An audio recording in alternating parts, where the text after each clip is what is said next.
Now, a great exercise to add into your library, especially if you're working from home, would be the Lying Hamstring Dumbbell Curl.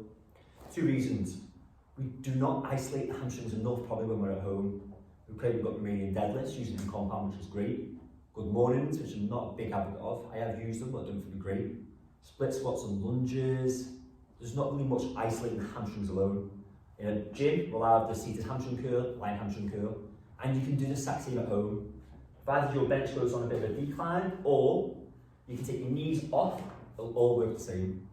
The best thing about the lying hamstring dumbbell curl is because you've got to get your toes right underneath, creating plantar flexion. When you create plantar flexion, it's going to work those calves. Okay, so you've got to be working the calves and the hamstrings.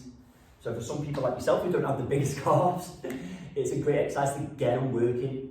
And after that exercise, you do feel them working, especially when it's a heavy load, you've got the toes really gripping in to hold it. Those calves go on fire as well as the hamstrings. Now I'm going to show you one variation of this, the standard version. You come down, nice and flat, grab the dumbbell, bring it all the way up, okay? So as you can see, as you come down, get an extension of the hamstrings, and that's where we contract them up, okay? Nice and easy. You can see the toes are put up towards the ceiling, so we've got the calves working as well. Now the issue is, I could hold this position forever, it's easy. The muscles aren't working, if anything, the weight's just rested on me. As we come halfway out there, as you can see, what's happening? The dumbbell's trying to drag my legs down, okay? The gravitational pull's pulling the hamstrings are working. Whereas if we're here, we're just relaxing. But if we were using a seated hamstring curl or a lying hamstring curl in the gym, the load would be pulling your legs apart.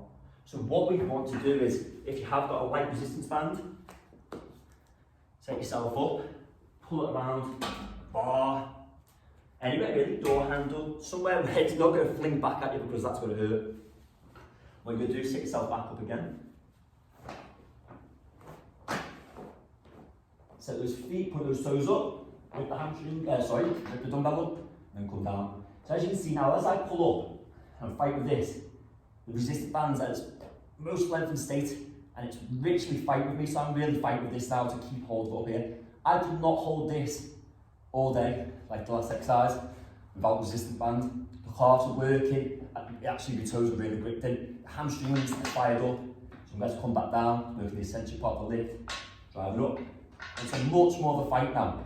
So squeezing, slow you down, driving with power, slow you down, last one, poof. Bring it down safely, flat.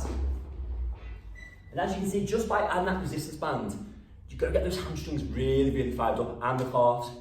It's a 2-1 exercise, you do not want to miss out on that one.